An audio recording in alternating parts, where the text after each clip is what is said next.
Welcome back, guys, to Licenciado en Migración, or for our English audience, Licensed Immigration. As you can see in your screen today, I'm gonna be explaining how to fill out your USCIS Form N-400 application for naturalization. But I'm gonna be explaining this form. I will not be filling it out with you guys because this form, as you can see, is just information of you personally, biographically, and etc. So this form is to use to apply for your U.S. citizenship. I'm gonna give you some brief information that you should know before filling out this form. Everyone is applying for citizenship through the process known as a naturalization must fill out the Form N-400. Application for naturalization prepared by u.s.c.i.s, which is U.S. Citizenship and Immigration Services. This one collects basic biographical information about applicants and asks questions to find out whether you meet all the citizenship eligibility requirements. The Form N-400 is available for free by calling 1-800 number, which is 800-870-3676. Or you can download it from the page, the N-400 page of the USCIS website, which is u.s.c.i.s. Through you can pay the fee to actually submit this form. So this form, you have to pay a fee. Okay. You can also submit either paper form by mail, or now that USCIS offers that you could do it online. If you choose to mail it, make sure you go to the USCIS website and check that you have the latest version before sending it in. So how you will find out if you're using the latest version? You can go to the USCIS website or also contact myself or watch the most recent videos in my website. But mostly go to the uscis.gov website. As you can see in the form, in the right side, in the corner, where that showing you right now with a pointer, this expires September 30, 2022. Okay. Tips on filing out this and other USCIS form. How clearly and carefully you prepare your paperwork can affect how your application is judged. It's important to deal approximately with inapplicable question if you know that question on the Form N-400 doesn't fit your situation, right? And A, not applicable, rather than leaving the space in blank. If you don't feel certain how to answer a question, consult a lawyer, an attorney, okay? Be honest. Lying to USCIS can get you in bigger trouble than the problem you're lying about.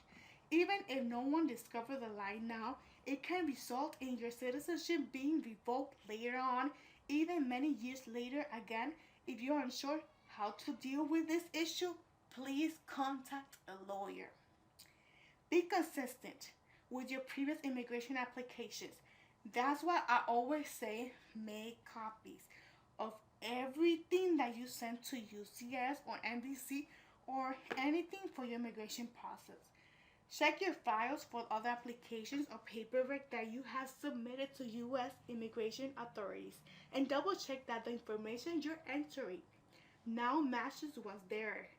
Unless, of course, the previous applications contain typos or minor errors. Enter the correct information on your N-400 but ready to explain the previous errors and provide evidence of this situation that is true.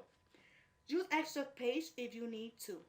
In a few places of the Form N-400, your response might need to be longer than the form has room for.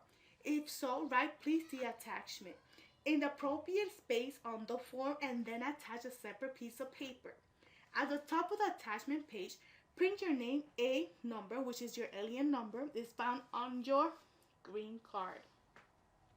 Then state which questions from which part of the form you are answering. Don't staple or otherwise puncture the barcode that the form has on top or on the bottom. Also, this can interfere with the USCIS ability to process your application. So, if you are not subscribed to our channel, well, my channel, remember to subscribe. And activate the notification bell if you haven't activated, for you could be notified every time we upload a video. And remember as well to give the like button a like our videos, and if you have any questions or concerns, please comment below.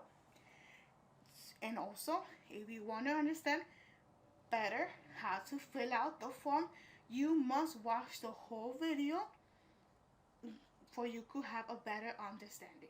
So now let's explain the instructions of the form. Now let's get through the form question by question. I'm sometimes gonna be skipping instances where the questions are self-explanatory. Okay, it's very simple. So I'm gonna be skipping the simple one that is very self-explanatory.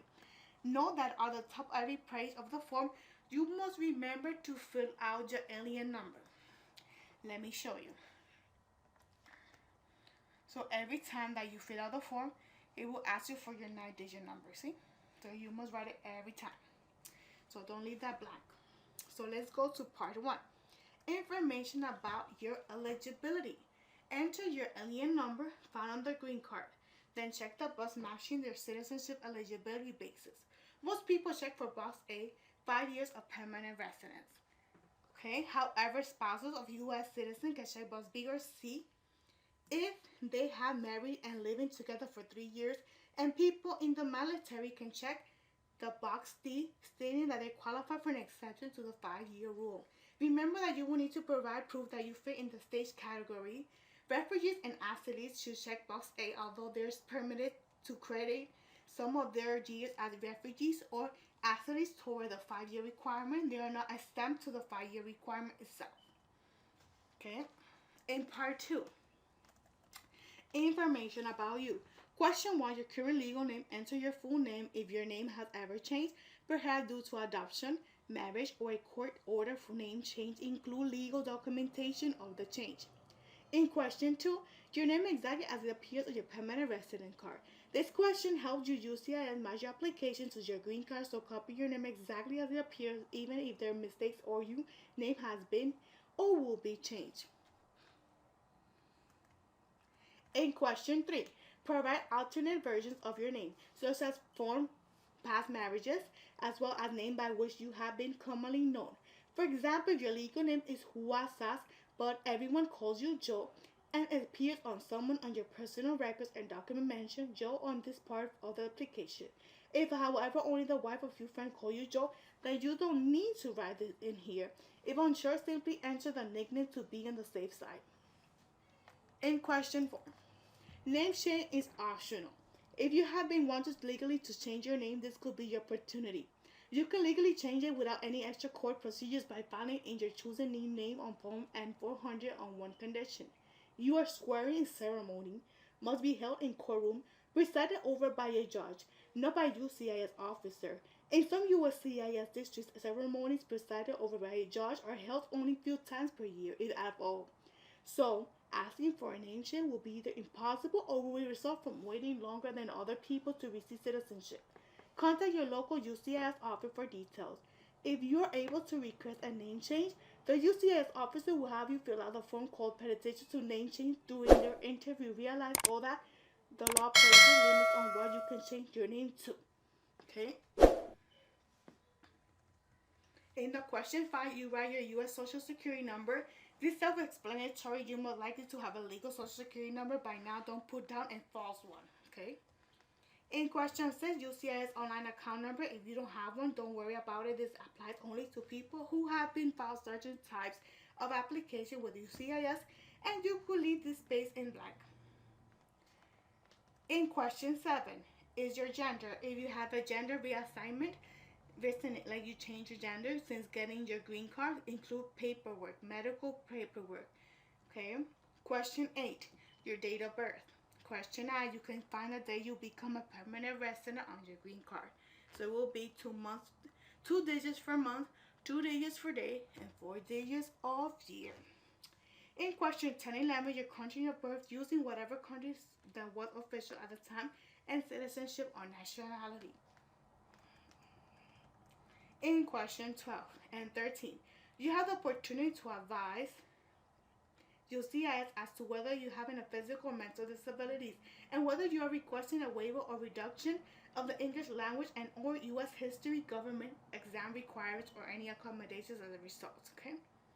It's fine to say yes for some of the both questions. If you have yes the first one, however, you will need to have a doctor back up your request by examining you and preparing a USCIS form N-648. There is actually a third issue regarding disability. The form N-400 doesn't cover it. Applicants who has condition particularly severe may even after approved by citizenship be unable to understand or repeat the oath of allegiance to make someone a U.S. citizen. The applicant will not automatically be allowed to skip the oath, but someone must first request a separate waiver of all requirements on the person's behalf, assuming herself. The applicant cannot speak for himself, So USCIS suggests you using the space under this question to request the oath waiver or else doing so in the cover letter to the N-400 or in a separate statement. Doing both will be a good idea. In the question 13, allow you to elect to take an age-related easier version of the English language test. That is part of Naturalization exam, an easier version of the civics exam if you're 65 or older. In the part 3, accommodations for individuals with disabilities and or impairments. In addition to or instead of exception to naturalization exam requirement, you can ask USCIS to make accommodations, something to make the interview less difficult for you based on your disability. Example include requesting a sign language interpreter, wheelchair access legally required regardless, but it's still best to warn USCIS that you'll be coming, or whatever else will help you get through the exam, accompaniment by a nursing aide, perhaps, or shortened waiting time, or even an in-house or in-hospital visit from USCIS through a grant. There are very rarely. In part 4, information to contact you. Okay. Question 1 through 5. These ask for your phone numbers, email address. Who is appropriate for you? You can answer none, or you could use a friend or neighbor, a phone number, or their email. But usually, who doesn't have an email address for now, or who doesn't have a mobile number, telephone number, house number? So try to provide the best way for they could contact you, which is really rare. Okay, so be sure to provide some sort of workable contact information just in case. Remember to subscribe to my channel, activate notification bell to receive notifications when I upload new videos, like, comment below, and share. Have a blessed day.